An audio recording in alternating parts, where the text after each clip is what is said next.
के नियर ए darling Deere,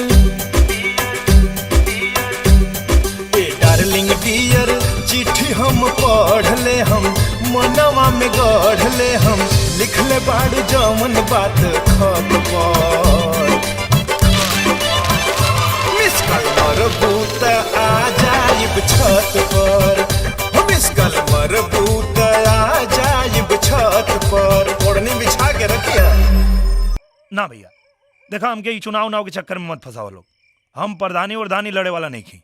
देखो भैया, मना मत करा, हमने के तोसे बहुत उम्मीद बा। काहे से कि पिछला 3 बार से लगातार जोगेश्वर ही ग्राम प्रधान बनता रहे, और तोहरे सिवा ये गांव में केहू के हिम्मत नहीं के जो उनका मुकाबला कर सके। हाँ भैया, गांव में तोहार बहुत इज्जत बा। अगर तू चुनाव लड़बा तो बराबरी के मुकाबला होई। अरे का बराबरी के मुकाबला हो यार, पूरा गांव के आबादी बा 25,000, जोने में 15,000 लोग ओकर बिरादरी के बा। यही से तो निर्विरोध जीतेला वो। ओकर मुकाबला कईल एकदम असंभव काम बा। तू का बात करता रहा भैया? प्रधानी ओकरा बाप के बपौती है का? अब पूरा गांव आन्हर नहीं खे। जोगेश्वर और रामेश्वर के दादागिरी से पूरा गांव परेशान बा। बिल्कुल सही बात, बिल्कुल सही कहा था। एक बार हाथ कर भैया, तोहरा के प्रधान बनाओ में हमनी के कोनो कसर ना छोड़ब सन। हर हर जोगेश्वर, हर हर जोगेश्वर, जिंदाबाद जिंदाबाद भैया जिंदाबाद।